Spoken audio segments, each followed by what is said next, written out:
Ukraine के राष्ट्रपति Zelensky के लिए खतरा बहुत बड़ा है, खतरा बेहद ही खौफनाक भी है। लेकिन पुतिन ने अब अपना सबसे खतरनाक हथियार बचाने के लिए एक ऐसा आइडिया अपनाया जिसकी चर्चा पूरे यूरोप में है।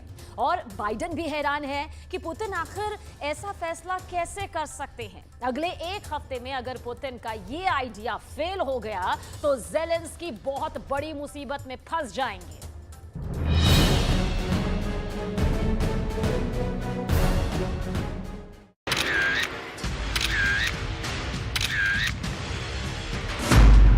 इस तस्वीर ने दुनिया को चौंका दिया है। जो जहाज एक हमले में यूरोप को तबाह कर सकता है, उसको बचाने के लिए पुतिन को कुछ ऐसा करना पड़ा है कि बाइडेन भी हंस रहे हैं, ऋषि सुनक भी खुश हैं, मैक्रों भी ठहाके लगा रहे हैं। ज़ेलेंस्की का मूड तो पार्टी देने का, क्योंकि वो पुतिन की टेंशन से बहुत बहुत खुश हैं। आखिर TU-95 बम वर्षक विमान जो परमाणु बम गिराने के लिए तैयार किया गया, उसकी इस तस्वीर को लेकर नेटो का कुनबा क्यों खुश है, ये बड़ा सवाल है। अब आप इस सैटेलाइट से ली गई तस्वीर को गौर से देखिए।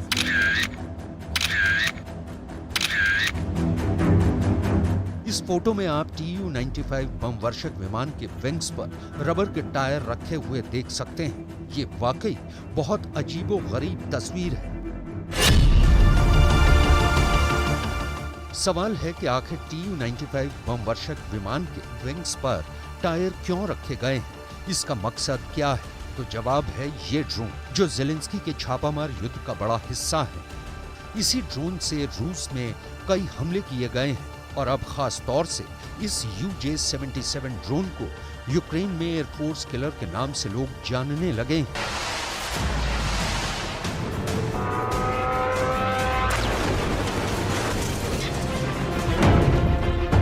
ड्रोन जब अटैक करता है तो खुद को तबाह करके दुश्मन के अड्डे को बर्बाद कर देता है। ऐसा रूस को ईरान से मिला शाहिद ड्रोन भी कर रहा है, रूस का लैंसेट ड्रोन भी कर रहा है और अब ज़ेलेंस्की का UJ-77 भी रूस का जानी दुश्मन बन चुका है। UJ-77 ड्रोन क्या है, इसकी तह तक जाने से पहले एक बार फिर देखिए वो सैटेलाइट तस्वीरें जिसने नेटो के खेमे में पार्टी शुरू कर दी है, जबकि पुतिन के कैंप में हड़कंप मचा दिया है। इन तस्वीरों में ऐसा रहस्य है जिसके बारे में यूक्रेन से लेकर अमेरिका सब जानना चाहते हैं कि पुतिन को ये आइडिया क्यों और कैसे आया। रूस की सेना को लगता है कि अब विमान के विंग्स पर टायर रख दिए जाएं तो ड्रोन के खिलाफ ये ढाल का काम करेंगे और विमान बच जाएगा। ये रूस का सारातोव इलाके में एंजल्स 2 एयर बेस है। ये एक परमाणु अड्डा है। यहाँ दिसंबर 2022 में यूक्रेन ने ड्रोन से 2 हमले किए थे और रूस की बॉम्बर फ्लीट को नुकसान पहुंचाने का दावा किया था।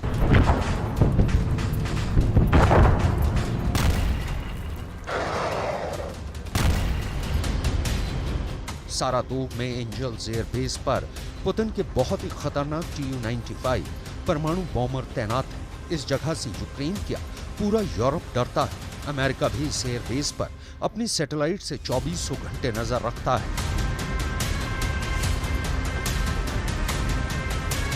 ये रूस का बहुत ही सीक्रेट एयर बेस है। देखिए यहाँ जब गतिविधियां होती हैं तो क्या होता है, सब समझ जाते हैं कि राष्ट्रपति व्लादिमीर पुतिन का ऑर्डर आया है। पूरा एयर बेस एक्टिव हो जाता है। मिशन के लिए फौरन रूस का एक खतरनाक न्यूक्लियर बम वर्षक TU-95 तैयार किया जाता है। ये पुतिन का बहुत ही पावरफुल शो कहा जाएगा, जो दुनिया में बहुत से देशों की धड़कन बढ़ा देता है।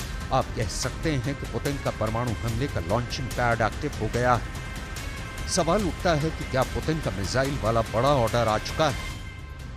ऐसी बातें इसलिए क्योंकि ये तस्वीरें खुद साबित करती हैं कि हालात बहुत गंभीर हैं। पुतिन न सिर्फ यूरोप बल्कि पूरे एशिया पैसिफिक क्षेत्र में भी अपने इस परमाणु बम वर्षक को उड़ाकर अमेरिका को लगातार डराते रहते हैं। लेकिन यहाँ तक पहुंचकर ज़ेलेंस्की ने बता दिया था कि अब रूस के एटम बम भी सुरक्षित नहीं है,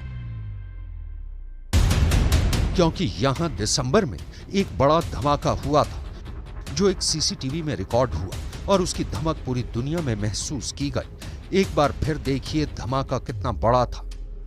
कितना नुकसान पुतिन को हुआ होगा, इसका अंदाजा लगाया जा सकता है। इन हमलों ने यूक्रेन के युद्ध को बहुत खतरनाक मोड़ पर ला खड़ा किया।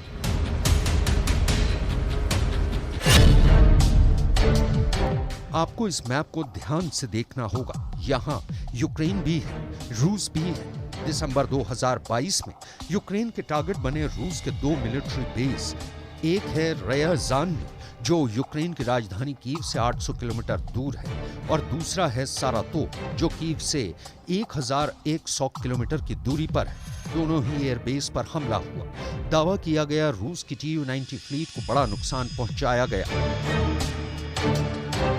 सारातोव के इस एयरबेस से Putin Tu-160M Blackjack bomber भी ऑपरेट करते हैं, और Tu-95 जैसा बड़ा बम वर्षक तो वो है ही। ये पुतिन के लिए बहुत ही कीमती हथियार है। देखा जाए तो यूक्रेन में चल रहे युद्ध में जब मिसाइलों और रॉकेट की बरसात ने ज़ेलेंस्की को दहशत से भर दिया है, तब रूस में ऐसे हमले हो रहे हैं जिसने पुतिन की नींद भी उड़ा दी है, क्योंकि पुतिन को अपने परमाणु बम वर्षक के लिए नए एयरबेस का इंतजाम करना पड़ा। अब यही हालात रूस के कई एयरबेस पर दिखने लगे हैं। अब विमान के विंग्स पर गाड़ियों के टायर रखकर रूस की सेना धमाके से असर को कम करना चाहती है। अगर यूक्रेन की तरफ से ड्रोन अटैक हुआ तो नुकसान कम से कम हो। फिलहाल Tu-95 को क्रूज मिसाइल से किए जा रहे हमलों के लिए इस्तेमाल किया जा रहा है। पुतिन इस वक्त अपने बड़े बड़े बम वर्षक विमानों से यूक्रेन पर हमला कर रहे हैं, और इनमें Tu-22 भी शामिल है, और Tu-95 ऐसे विमान कई टन बम लेकर चलते हैं और फिर यूक्रेन पर ऐसे बरसते हैं कि जमीन पर कुछ नहीं बचता।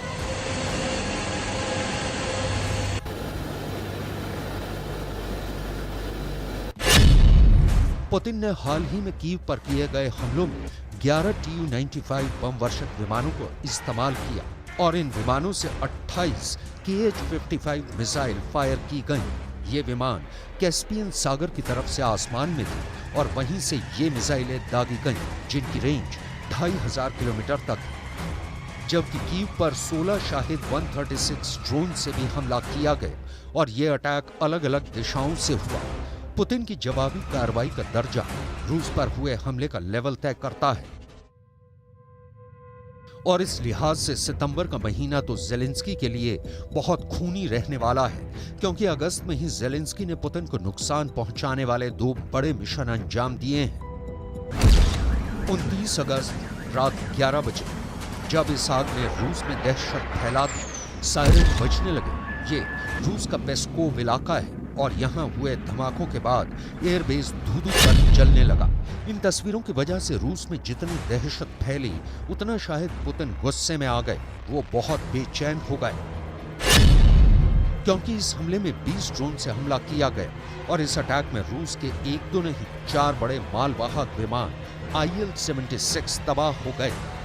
ये वो विमान हैं जिनसे यूक्रेन के मोर्चे पर रसद पहुंचाई जाती थी, और सैनिकों को पैरा ड्रॉप भी किया जाता था। इससे पहले 19 अगस्त को रूस के सेल्स्की एयरबेस पर बहुत बड़ा हमला हुआ था, और तब रूस के स्ट्रेटेजिक बम वर्षक विमान Tu-22M3 को ड्रोन अटैक में तबाह कर दिया गया था।